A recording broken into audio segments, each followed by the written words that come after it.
বিসমিল্লাহ ওয়াসসালাতু ওয়াসসালামু আলা রাসূলিল্লাহ ওয়া আলা আলিহি ওয়া সাহবিহি আজমাইন। সবাইকে আসসালামু আলাইকুম।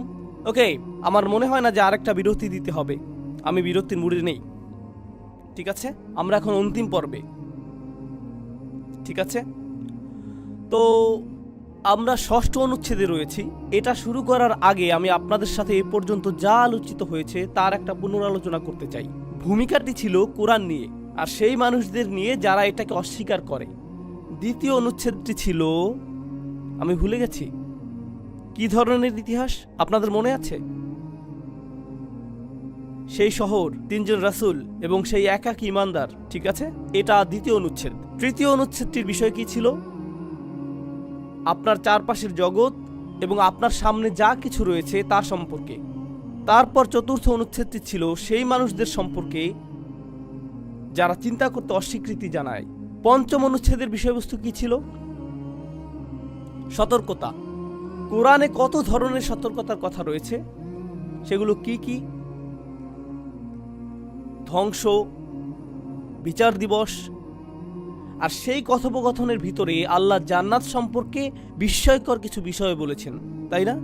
তো তিনি এটাকে সেই সতর্কতার সাথেই রেখেছেন। আর তারপর এই অনুচ্ছেদটি সমাপ্ত হয়ে গেল। আমরা এখন রয়েছি ষষ্ঠ অনুচ্ছেদে। ষষ্ঠ অনুচ্ছেদকে আমরা সমাপনী অনুচ্ছেদ বলতে পারি। এটা উপসংহার। আর এই উপসংহারে আল্লাহ প্রথম অনুচ্ছেদ থেকে পঞ্চম অনুচ্ছেদ পর্যন্ত আলোচিত সকল মৌলিক ধারণাগুলোর পুনরালোচনা করবেন। কোনো না কোনোভাবে এই জিনিসগুলোর পুনরাবৃত্তি হবে। এটা এরকম যে আপনি এই সূরাটি শেষ করার সময় সূরাটি জুড়ে যে পথ নির্দেশনামূলক শিক্ষা এবং মূলনীতিগুলো আল্লাহ দিয়েছেন তার একটা পুনরালোচনা সহকারে সূরাটি শেষ করবেন। আউযু বিল্লাহি মিনাশ শাইতানির রাজীম। বিসমিল্লাহির রহমানির রহিম। ওমা আল্লামনাহু শি'রা ওমা ইয়ামবাগি লাহু।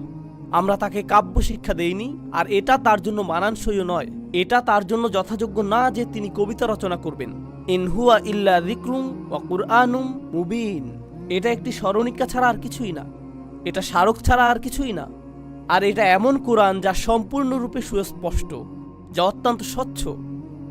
এটা কোনো মানুষ তথা সৃজনশীল কোনো কবির সৃষ্টি না, বরং এটা অনুপম কোরআন। এটা কিসের পুনরালোচনা? কোথায় এমন কথা এসেছে? তানজিলাল আজিজির রহিম ওয়াল কুরআনিল হাকিম ইন্নাকা লামিনাল মুরসালিন। এগুলো শুরুতেই ছিল, তাই না? এখন এটা পুনরায় এসেছে, কিন্তু এখন বলা হচ্ছে আমরা তাকে কাব্য শিক্ষা দেইনি। আমি কাব্যের এই ধারণা নিয়ে কিছু বলতে চাই। আপনারা জানেন যে রাসূল সাল্লাল্লাহু আলাইহি সাল্লামের কাব্য প্রতিভা ছিল না। যদিও এটা তিনি পছন্দ করতেন, তিনি আসলে এটা পছন্দ করতেন। তার এমন সাহাবীও ছিলেন যারা এটা পছন্দ করতেন, যারা এতে পারদর্শী ছিলেন। এই সূরায় রাসূল সাল্লাল্লাহু আলাইহি সাল্লামকে কিসের সাথে তুলনা করা হয়েছে? তার সাহাবীদেরকে কিসের সাথে তুলনা করা হয়েছে? আপনাদের কি মনে আছে যে আল্লাহ বলেছিলেন সূর্যের জন্য এটা মানানসই নয় যে এটা চাঁদকে ধরে ফেলবে? মনে আছে সেটা? লাশ-শামসু ইয়ামবাগি লাহা আন তুদরিকাল কমার। ইয়ামবাগি, এই সূরায় ইয়ামবাগি শব্দটি আর একবার মাত্র ব্যবহৃত হয়েছে। ওমা আল্লামনাহু শি'রা ওমা ইয়ামবাগি লাহু। আমরা তাকে কাব্য শিক্ষা দেইনি, এটা তার জন্য মানানসইও না। তো শুধু দুইবার ইয়ামবাগি শব্দটি ব্যবহৃত হয়েছে, সূর্যের জন্য এবং রাসূল সাল্লাল্লাহু আলাইহি সাল্লামের জন্য। সিরাজাম মুনীরা, সুবহানাল্লাহ। এমনকি এগুলো সম্পর্কযুক্ত এবং সঙ্গতিপূর্ণ। এখানে সংযোগটি এমনিতেই প্রতিভাত হয়ে ওঠে, কিন্তু ভাষার মাধ্যমেও সংযোগ তৈরি করা হয়েছে। তো চমৎকার এই চিত্রায়ন, আমরা তাকে কাব্য শিক্ষা দেইনি, এটা তার জন্য মানানসইও না। এর মানে যা সূর্যের জন্য মানানসই তা চাঁদের জন্য মানানসই হবে না। যার অর্থ রাসূল সাল্লাল্লাহু আলাইহি সাল্লামের জন্য যা মানানসই তা সাহাবীদের জন্য যেটা মানানসই সেটার সমতুল্য হবে না। রাসূল সাল্লাল্লাহু আলাইহি সাল্লামের কোনো কাব্য প্রতিভা ছিল না, আল্লাহ তাকে এটা শিখতে দেননি, তিনি তাকে এটা মোটেই শিক্ষা দেননি। কিন্তু সাহাবীগণ কি ছিলেন? এতে পারদর্শী ছিলেন। নবীজি কবিতা শুনতে ভালোবাসতেন। একটা ঘটনা আমার মনে গেঁথে আছে, তা এই আয়াতের সাথে সম্পর্কিত। রাসূল সাল্লাল্লাহু আলাইহি সাল্লাম কবিতা মুখস্থ করার চেষ্টা করতেন। যখন তিনি ভালো কবিতা শ্রবণ করতেন, তিনি তা মুখস্থ করার চেষ্টা করতেন। আসলে এই দৃষ্টিকোণ থেকে এটা রাসূল সাল্লাল্লাহু আলাইহি সাল্লামের এমন একটা গুণ যা আমার স্মরণে আসে যখন আমি আমার বাবার সাথে কথা বলি। আমার বাবা কবিতা ভালোবাসেন, কিন্তু তার মুখস্থ বিদ্যা অত্যন্ত ভয়ঙ্কর। তিনি কোনো কবিতাই মুখস্থ রাখতে পারেন না, তিনি শুধু একটি কবিতাই পারেন। আর তিনি এটাই আমাকে সবসময় শুনান, সব সময়। তার যে জিনিসটা আমি ভালোবাসি তা হলো তিনি প্রতিবার এটা আমাকে এমনভাবে শোনান যে তিনি নিশ্চিত থাকেন কবিতাটি যেভাবে সমাপ্ত হবে তা শুনে আমি বিস্মিত হয়ে যাব। আমি কি কবিতাটি শোনাবো? ঠিক আছে, বলছি। এটা উর্দুতে, দুঃখিত। বাকি যারা আছেন তারা ইস্তেগফার করতে থাকুন। তিনি বলেন, एक शेर सुनाता हूँ, ज़रा गौर से सुनिए। जाओ मैं नहीं सुनाता, किसी और से सुनिए। That's all he ever does. এটুকুই তিনি পারেন। এরপর তিনি হাসতে থাকেন। আর আমার মনে হয় এটা নবীর গুণ, কারণ তিনি আজীবন কবিতা মনে রাখতে পারেননি। যাই হোক, যা ঘটেছিল তা হলো রাসূল সাল্লাল্লাহু আলাইহি সাল্লামের জীবদ্দশায় একটা যুদ্ধে এক নওমুসলিম ছিলেন, আর এই নওমুসলিমটি আগে ছিলেন একজন গোত্রপ্রধান। ঠিক আছে, একটি যুদ্ধ হচ্ছে আর গোত্রপ্রধান নওমুসলিমটি সেখানে ছিলেন। আর ইসলামের আবির্ভাবের আগে গোত্রপ্রধান মানে ছিল অনেক বড় কিছু। আপনি যদি যুদ্ধে যান আর বিজয়ী হন তাহলে কে সবচেয়ে বেশি অংশ পাবে? গোত্রপ্রধান। কিন্তু এখন সে শুধুমাত্র একজন মুসলিম। আর যখন আপনি একজন মুসলিম হিসেবে যুদ্ধে যান আপনি কতটুকু পাবেন? সমান অংশ, অন্য সবার মতো। তো তিনি আগে বড় অংশ পেতেন, এখন সমান ভাগ পাচ্ছেন। এতে তিনি অপমানিত বোধ করলেন। এই গোত্রপ্রধান যদিও তিনি মুসলিম ছিলেন, তিনি অপমানিত বোধ করলেন। তাই তিনি মূলত একটা কবিতা রচনা করলেন যেভাবে তিনি অপমানিত হয়েছেন। ঠিক আছে, তো তিনি বললেন, উহিন্তু বাইনা আকরা ওয়া উয়াইনা। এটা তার কবিতার একটা অংশ। আমি অপমানিত হয়েছি আকরা এবং ওয়াইনা গোত্রের মধ্যবর্তী স্থানে। আকরা এবং ওয়াইনা হলো তার দুটি গোত্রের নাম। তো তিনি বললেন, এই দুটি গোত্রের মাঝখানে আমার সুনাম ভুলুণ্ঠিত হয়েছে ইসলামের কারণে। তো যখন তিনি কবিতাটি রচনা করলেন, যেহেতু তিনি কাব্যে পারদর্শী ছিলেন, কবিতাটি ছড়িয়ে পড়ল। কিন্তু মুসলিমরা যখন এই কবিতাটি শুনল, এটা সেনাবাহিনীর মনোবলে আঘাত করেছিল। তো রাসূল সাল্লাল্লাহু আলাইহি সাল্লাম বললেন, কিছু অর্থ তাকে প্রদান করো, কারণ এই কবিতাটি মুসলিমদের যন্ত্রণা দিচ্ছিল। কয়েক বছর পর রাসূল সাল্লাল্লাহু আলাইহি সাল্লাম এই ব্যক্তিকে দেখতে পেলেন। এর আগে তারা একে অপরের মুখোমুখি হননি। আর রাসূল সাল্লাল্লাহু আলাইহি সাল্লাম বললেন, তুমি সেই ব্যক্তি না যে ওই কবিতাটি রচনা করেছিলে? তারপর রাসূল সাল্লাল্লাহু আলাইহি সাল্লাম কবিতাটি স্মরণ করার চেষ্টা করলেন। তিনি আকরা এবং রুয়াইনা শব্দ দুটিকে স্থানান্তরিত করে বললেন রুয়াইনা ও আকরা। সেই দুইটি গোত্র, তিনি তাদের নামকে স্থানান্তরিত করে বললেন। কবিতাতে এটা কি কোনো সমস্যা? কারণ কবিতাতে একটা নির্দিষ্ট ছন্দ থাকে। আপনি যদি ছন্দ বজায় না রাখেন, এটা গোটা জিনিসটাকে এলোমেলো করে দেয়। এখানে তথ্যটি গুরুত্বপূর্ণ না, বরং কবিতার ভঙ্গিটি গুরুত্বপূর্ণ। তখন আবু বকর রাদিয়াল্লাহু তাআলা আনহু রাসূল সাল্লাল্লাহু আলাইহি সাল্লামের পাশে ছিলেন। আর আবু বকর কবিতায় খুব ভালো ছিলেন। তিনি রাসূল সাল্লাল্লাহু আলাইহি সাল্লামকে আস্তে করে বললেন, ইয়া রাসূলুল্লাহ, এটা ছিল বাইনা আকরা ওয়াইনা ও আকরানা, একটা অন্যটার স্থানে। আর রাসূল সাল্লাল্লাহু আলাইহি সাল্লাম বললেন, এতে কি এমন পার্থক্য হয়েছে? আপনি এটা একজন কবিকে বলবেন না, তাই না? এতে কি এমন পার্থক্য হয়েছে? তো আবু বকর সিদ্দিক রাসূল সাল্লাল্লাহু আলাইহি সাল্লামকে বললেন, আল্লাহ সত্য বলেছেন যখন তিনি বলেছেন, অমা আল্লামনাহু শি'রা ওমা ইয়ামবাগি লাহু। তাকে কাব্য শিক্ষা দেইনি, এটা তার জন্য মানানসইও না।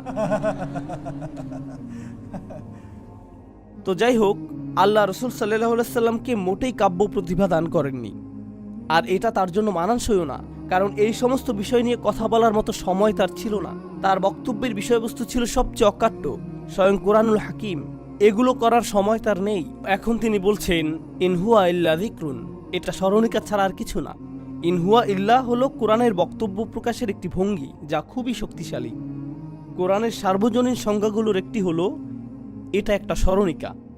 আর স্মরণিকার বাস্তবতা হলো এটাকে সবসময় পুনরাবৃত্ত হতে হবে।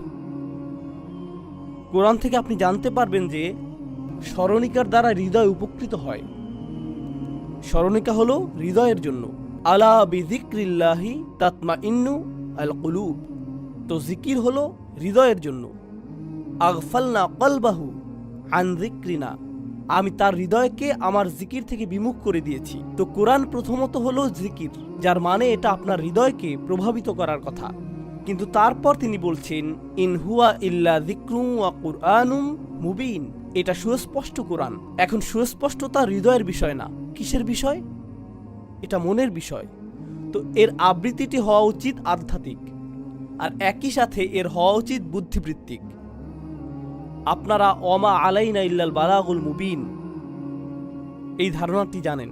এর দুটি আঙ্গিক পুনরায় চলে আসলো এখানে। ইন হুয়া ইল্লা যিকরুন কুরআনুম মুবিন লিউনযিরা মান কানা হাইয়ান, যাতে কোরআন সতর্ক করতে পারে তাকে যে জীবিত আছে। অবশ্যই কোরআন সতর্ক করে এমন ব্যক্তিকে যে জীবিত, কিন্তু এখানে আমরা এমন কিছু শিখছি যা প্রথম অনুচ্ছেদের পুনরালোচনা। প্রথম অনুচ্ছেদে আল্লাহ আমাদেরকে বলছেন ইন্না নাহনু নুহিল মাউতা, আমরা মৃতকে জীবন দান করি। মনে আছে সেটা? এর একটা অর্থ এটাও ছিল যে তিনি মৃত হৃদয়কে জীবিত করে তোলেন। আর এর শেষে তিনি বলছেন যাতে আপনি এমন কাউকে সতর্ক করতে পারেন যার হৃদয়ে এখনো কিছুটা জীবন রয়েছে। মান কানা হাইয়ান ওয়া ইয়াহিকাল কওলু আলাল কাফিরিন, কাফেরদের বিরুদ্ধে সত্য সম্পূর্ণরূপে সুস্পষ্ট হয়ে যাবে। কাফেরদের বিরুদ্ধে এই বাণীটি সম্পূর্ণরূপে সুস্পষ্ট হয়ে যাবে। ইয়াহিকাল কওলু আলাল কাফিরিন, প্রসঙ্গক্রমে ইয়াহিকাল কওলু আলাল কাফিরিন ঠিক অনুরূপ একটি বাক্য আগেও এসেছে, যখন আল্লাহ বলছেন লাকাদ হাক্কাল কওলু আলা আকসারিহিম। এটা একেবারে শুরুতে তিনি বলেছেন, এখন তিনি একেবারে শেষে এটা পুনরালোচনা করেছেন। তো বাণীটি সম্পূর্ণরূপে সত্য হয়ে গিয়েছে কাফেরদের বিরুদ্ধে। হাক্কাল কওল, হাক্কা আলাইহিল কওল, আমি সেটাও আপনাদের কাছে ব্যাখ্যা করছি। যখন আপনি কোনো কিছুর যোগ্য হয়ে ওঠেন, যেমন আমি যদি বলি যে আমি আপনাকে শাস্তি দিব, আমি যদি আমার ছেলে ওয়ালিদকে বলি যে আমি তোমাকে শাস্তি দিব, আমি তোমার লেগোগুলো নিয়ে যাব। ধরুন আমি বললাম তুমি যদি উপরতলায় না যাও তাহলে আমি তোমার লেগোগুলো নিয়ে যাব, আর সেই উপরতলায় গেল না। তখন আমি লেগোগুলো নিয়ে গেলাম, নিয়ে যেতে যেতে আমি বললাম লাকাদ হাক্কাল কওলু আলাইকা, বাণীটি তোমার জন্য সত্যে পরিণত হলো, অর্থাৎ সতর্কতাটি বাস্তব হয়ে গেল। তো হাক্কাল কওল শুধুমাত্র এটা না যে কারো কাছে সত্য পরিষ্কার হয়ে গেল অথবা বাণীটি কারো কাছে পরিষ্কার হয়ে গেল, বরং এর অর্থ এটাও যে যেই সতর্কতা তাকে দেয়া হয়েছিল সে তার যোগ্য। তো এখন ইয়াহিকাল কওলু আলাল কাফিরিন এর অর্থ হলো এমনকি কাফেররাও সম্পূর্ণরূপে জ্ঞাত যে এটাই সত্য, যদিও তারা এটা নিজেদের ভিতরে লুকিয়ে রাখে যে এখন তারা নিকৃষ্টতম শাস্তির যোগ্য হয়ে গিয়েছে। ইয়াহিকাল কওলু আলাল কাফিরিন। প্রশ্ন হলো আল্লাহ কি এই সূরাতেই শাস্তিটির কথা বলেছেন? এটা শুরু হয়েছে সত্যের সকল রাস্তা থেকে তাদেরকে অবরুদ্ধ করা দিয়ে, তারপর এটা তাদেরকে নিয়ে যায় এমন জাতিতে যারা ধ্বংসপ্রাপ্ত হয়েছে, যা তাদেরকে নিয়ে যায় বিচার দিবসে, যা তাদেরকে নিয়ে যায় জাহান্নামে। ইয়াহিকাল কওলু আলাল কাফিরিন। আওয়ালাম ইয়ারাউ আন্না খালাকনা লাহুম মিম্মা আমিলাত আইদিনা, তারা কি দেখেনি আমরা আমাদের নিজ হাত দিয়ে তাদের জন্য কি সৃষ্টি করেছি?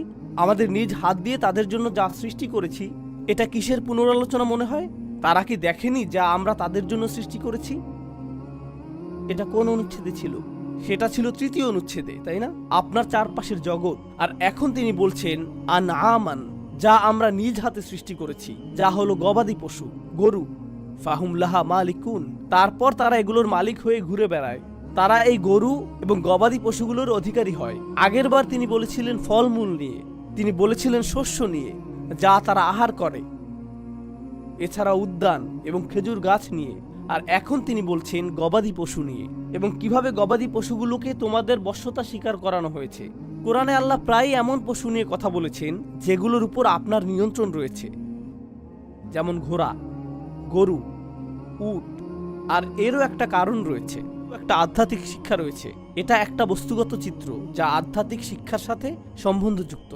আধ্যাত্মিক শিক্ষাটি হলো যে পশুগুলো তোমাদের অধীনে রয়েছে তারা অনুগত, আর যদি তারা অদ্ভুত প্রদর্শন করত তোমরা তা সহ্য করতে না। যদি তোমার ঘোড়া অতিমাত্রায় উন্মত্ত হয়ে যায় তুমি কি করো? তুমি এটাকে ঠান্ডা করো। যদি তোমার গরু দুধ দেওয়া বন্ধ করে দেয় এটা বার্গারে পরিণত হবে, তাই না? তো যেটা আপনার মালিকানাধীন, যখন এটা তার নির্ধারিত কাজ না করে এটা তখন খতম। আল্লাহ বলছেন এটা কি তোমার জন্য একটা শিক্ষা হওয়া উচিত না? যেহেতু আমি তোমার মালিক, তুমি যদি তোমার নির্ধারিত কাজ না করো তাহলে কেন তুমি মনে করছো যে আমার অধিকার নেই তোমাকে বিলুপ্ত করে দেওয়ার? বুঝতে পারছেন? তো তারা কি দেখেনি আমার নিজের হাতে তাদের জন্য কি সৃষ্টি করেছি? গবাদি পশু। ফাহুম লাহা মালিকুন, তারা এগুলোর অধিকারী। আর তারপর অযাল্লালনাহা লাহুম, আর আমরা এই পশুগুলোকে তাদের অনুগত করে দিয়েছি। এর উল্লেখ খুবই গুরুত্বপূর্ণ, কারণ পশুগুলোকে যেহেতু তাদের মালিকদের অনুগত্য বানিয়ে দেয়া হয়েছে, তাহলে তুমি কেন আল্লাহর আনুগত্য স্বীকার করছো না? ফামিনহা রকুবুহুম ওয়ামিনহা ইয়াকুলুন। আর এই পশুগুলোর মধ্যে কিছু হলো তাদের বাহন। রকুবুহুম, তাদের বাহন। আল্লাহ কি বাহনের কথা আগে বলেছেন? কোন দুটি বাহনের কথা তিনি উল্লেখ করেছেন মনে আছে আপনাদের? তিনি বলেছেন জাহাজের কথা। তিনি মানুষের বাহন হিসেবে উটের কথা উল্লেখ করেছেন, অথবা অন্য ধরনের বাহন যা সম্পর্কে তারা এখনো জানে না। ওয়ামিনহা ইয়াকুলুন, এগুলো থেকে তারা আহার করে, তারা এমনকি এগুলো খায়ও। এটা বিচার দিবসের আরেকটি নিদর্শন যা আপনি আপনার মুখে প্রবেশ করান। আর তারপর ওয়ালাহুম ফিহা মানাফিউ ওয়া মাশারিব, এই সকল পশুর মধ্য থেকে এগুলো থেকে তারা সব ধরনের উপকারিতা পায়। তারা এগুলো থেকে লোম সংগ্রহ করে, তারা এগুলো থেকে চামড়া পায়, তারা এগুলোর হাড় বিভিন্ন কাজে ব্যবহার করে, তারা সকল ধরনের উপকার পায়। ওয়া মাশারিব আফালা ইয়াশকুরুন, কেন তারা কৃতজ্ঞ নয়? তারা কি এজন্য কৃতজ্ঞ নয়? লক্ষ্য করুন, এর আগে তিনি যখন কৃতজ্ঞ হওয়ার কথা বলেছেন তখন খাবারের কথা বলেছেন, আর এখন তিনি পানীয়র কথা বলছেন। এর আগে তিনি ফলের কথা বলেছেন যা আপনি আহার করেন, আর এখন তিনি তাকে পরিপূর্ণতা দান করেছেন। তাই কৃতজ্ঞতার বিষয়টি পরিপূর্ণতা লাভ করল। ওয়াত্তাখাযু মিন দুনিহি আলিহাতান লাআল্লাহুম ইনসারুন, তারা আল্লাহর পাশাপাশি অন্য উপাস্য গ্রহণ করেছে যাতে তারা সাহায্য পেতে পারে। এটা আরেকটা সমালোচনা।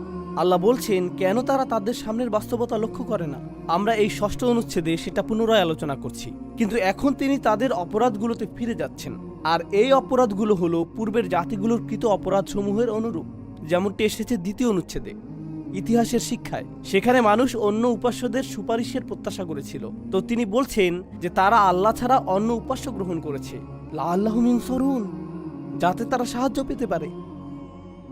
তাদের কি বলা হয়নি ইত্তাকু মা বাইনা আইদিকুম ওয়া মা খালফাকুম, সতর্কতা গ্রহণ করো, নিজেদেরকে রক্ষা করো, যথাযথভাবে চিন্তা শক্তিকে ব্যবহার করার মাধ্যমে সতর্কতা গ্রহণ করো তা থেকে যা তোমাদের সামনে রয়েছে এবং যা পেছনে রয়েছে। কেন তোমরা মিথ্যা উপাস্যদের কাছ থেকে সাহায্য এবং সুরক্ষা চাইছো? লা ইয়াস্তাতিউনা নাসরাহুম, এই উপাস্যগুলো তাদের কোনো কাজে আসবে না, তারা কোনো সাহায্য প্রদানে সক্ষম না। ওয়া হুম লাহুম জুনদুম মুহতারুন, তাদেরকে তাদের বাহিনী রূপে উপস্থিত করা হবে। অন্য কথায় আল্লাহ বিচার দিবসের দৃশ্যটি চিত্রায়িত করেছেন, যেখানে এই মিথ্যা উপাস্যদের উপাসনাকারী মুশরিকরা দাঁড়িয়ে থাকবে আর তাদের উপাস্যগুলো সেখানে দাঁড়িয়ে থাকবে। তুমিও এখানে,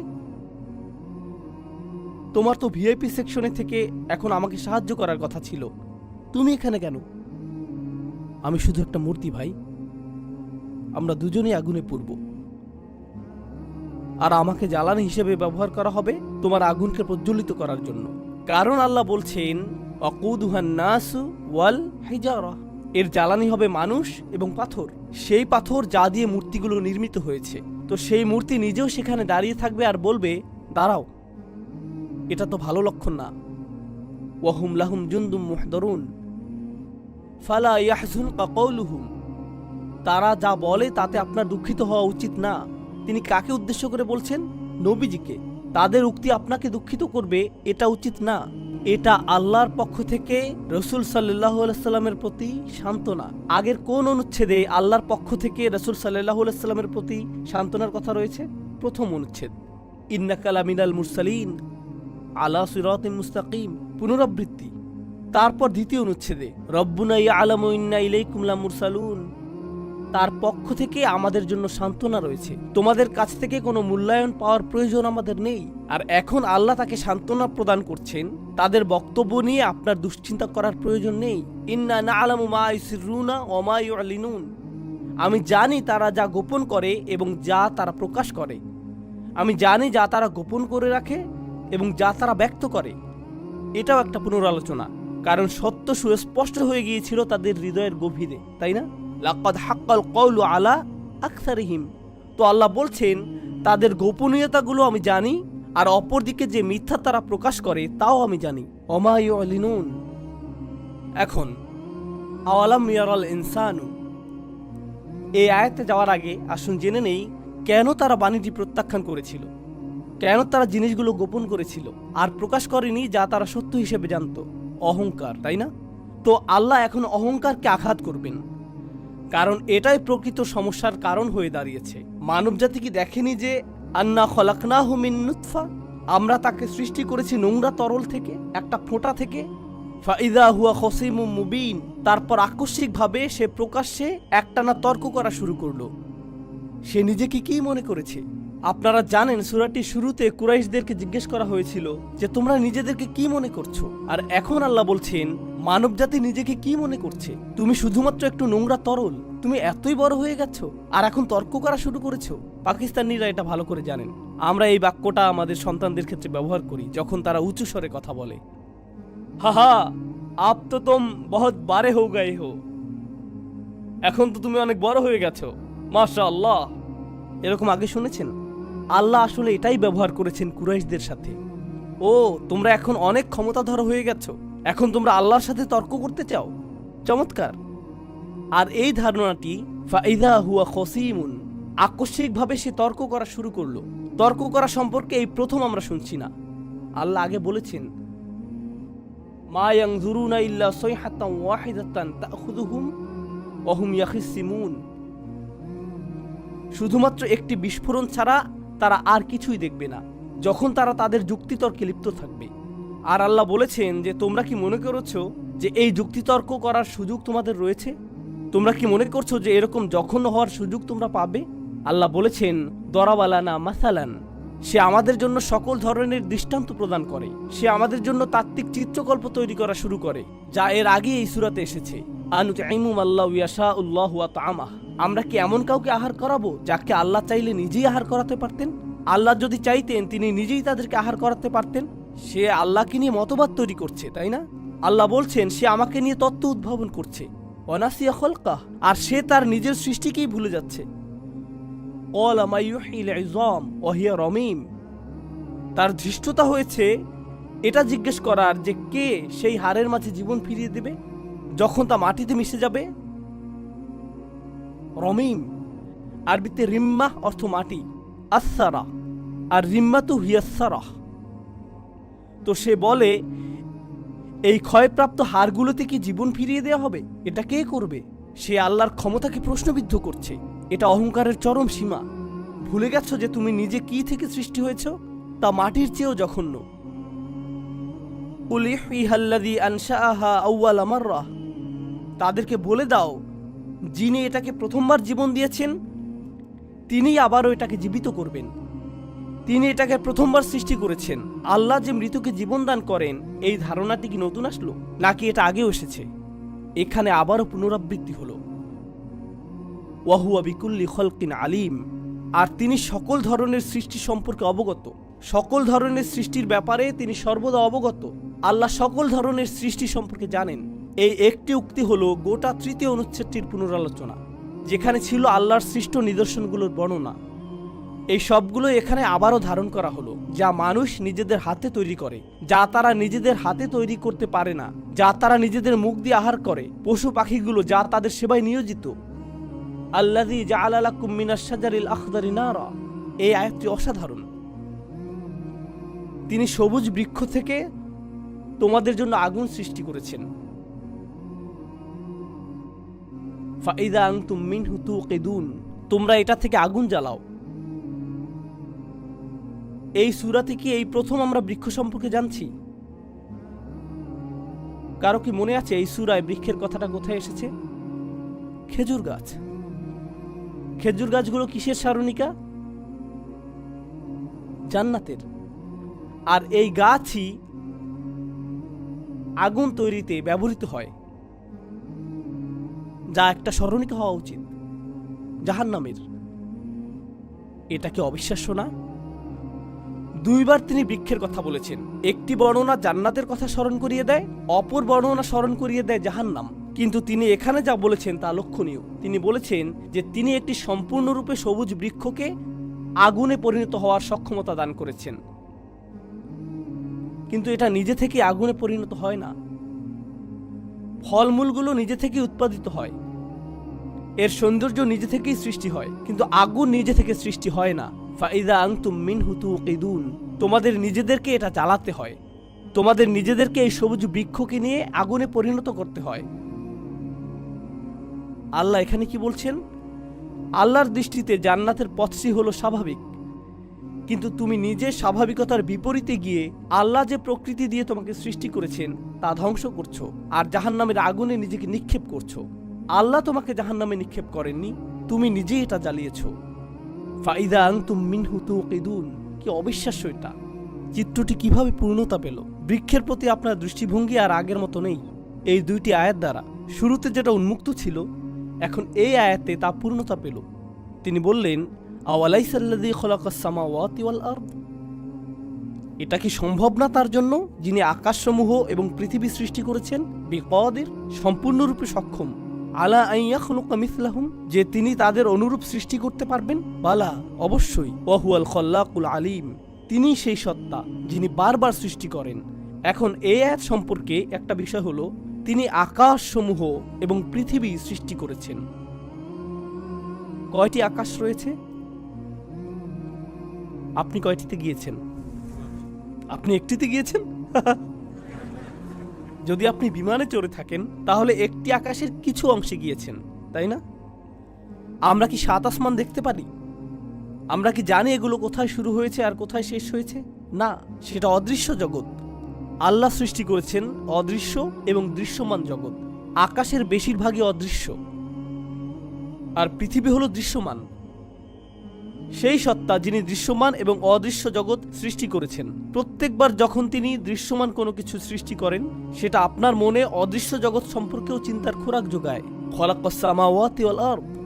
তিনি কি আপনাকে পুনরায় সৃষ্টি করতে সক্ষম নন? দৃশ্যমান জগৎ নিয়ে এতটা আচ্ছন্ন থাকার কারণে আপনি অদৃশ্য জগতে আল্লাহর ক্ষমতা সম্পর্কে সন্দেহ পোষণ করেন। বালা, তিনি অবশ্যই এতে সক্ষম। ওয়াহুয়াল খাল্লাকুল আলিম, তিনি সেই সত্তা যিনি বারবার সৃষ্টি করেন। তিনি সকল জ্ঞানের অধিকারী। ইন্নামা আমরুহু ইযা আরাদা শাইআন। তার বিষয় তো শুধু এই যে যখন তিনি কোনো কিছু করার ইচ্ছা পোষণ করেন, আইয়াকুলা লাহু কুন, তিনি এটাকে বলেন হয়ে যাও, অস্তিত্বে চলে আসো, ফায়াকুন, আর এটা হয়ে যায়। জানেন এই আয়াতটি দিয়ে কি বোঝাচ্ছে? এর আগে আল্লাহ বলেছেন যে তোমাদেরকে ধ্বংস করা কঠিন কিছু না, শুধু একটি বিস্ফোরণই যথেষ্ট, আর তোমরা শেষ হয়ে যাবে। এখন তিনি বলছেন যে তোমাদের পুনরায় সৃষ্টি করা তার জন্য আরো বেশি সহজ। তাকে শুধু একটি শব্দ উচ্চারণ করতে হবে আর তোমরা পুনরায় জীবিত হয়ে উঠবে। ফায়াকুন। তোমরা কি মনে করেছো যে আমি তোমাদেরকে পুনরায় সৃষ্টি করতে পারবো না? এটা শুধুমাত্র একটা শব্দ উচ্চারণ করার মতোই সহজ। সুবহানাল্লাহ। প্রসঙ্গক্রমে আল্লাহর বাণী জীবন নিয়ে আসে। এই আয়াতে কোন শব্দটি জীবন নিয়ে আসছে, তাই না? এটা আসলে বিস্ময়কর, কারণ কোরআনও মৃত হৃদয়ে প্রাণের সঞ্চার করে, যেটা নিজেও আল্লাহর বাণী। তো এটা আল্লাহর বাণীর দুটি ভিন্ন মাত্রা, যা এই আয়াতে উল্লেখ করা হয়েছে। আর এখন আপনি উপলব্ধি করলেন সেই জীবন সঞ্চারী শক্তি এবং অদৃশ্যের সাথে দৃশ্যমান জগতের জোড়াবদ্ধতার শক্তি। প্রসঙ্গক্রমে সব ক্ষেত্রেই আপনি জোড়াবদ্ধতার বিষয়টি পাচ্ছেন, যেহেতু আল্লাহ জিনিসগুলোকে জোড়াবদ্ধভাবে সৃষ্টি করেছেন। আর তারপর তিনি বলেছেন যে একমাত্র সত্তা যার কোনো জোড়া নেই তিনি হলেন আল্লাহ। তো সূরাটি সমাপ্ত হচ্ছে এই বলে, ফাসুবহানাল্লাযী বিয়াদিহি মালাকুতু কুল্লি শাইইন। উৎকর্ষময় সেই সত্তা, শুধুমাত্র যার হাতে রয়েছে সকল কিছুর রাজত্ব এবং মালিকানা। তিনি সকল কিছুর মালিক। প্রসঙ্গক্রমে এমনকি মালিকানার বিষয়টিও একটি পুনরালোচনা, কারণ তোমরা গবাদি পশুর মালিক। ফাহুম লাহা মালিকুন, তারা পশুগুলোর মালিক। কিন্তু আল্লাহ বলছেন তোমরা আসলে কোনো কিছুরই মালিক নও, সকল জিনিসের মালিকানা তারই। আর তারপর তিনি যোগ করছেন ওয়া ইলাইহি তুরজাউন, একমাত্র তার কাছেই তোমাদেরকে ফিরিয়ে নেওয়া হবে। এখন ফিরিয়ে নেয়ার বিষয়টিও একটি পুনরালোচনা, কারণ মনে আছে সেই ইমানদারের কথা যাকে হত্যা করা হয়েছিল? জানেন তিনি কি বলেছিলেন? তিনি বলেছেন ফাতরানি ওয়া ইলাইহি তুরজাউন, তিনি আমাকে সৃষ্টি করেছেন আর তোমরাও তার কাছে ফিরে যাবে। কিন্তু যখন তিনি এটা বললেন, তারা তাকে হত্যা করলো। এখন আল্লাহ নিজেই এই কথা বলছেন, আমি নিজে তোমাদের বলছি যে তোমাদেরকে আমার কাছে ফিরিয়ে আনা হবে। এখন তোমরা কি করো আমি তা দেখতে চাই। তোমরা এজন্য আমার ইমানদারদের হত্যা করেছো। এখন আমি নিজেই এ কথা বলছি।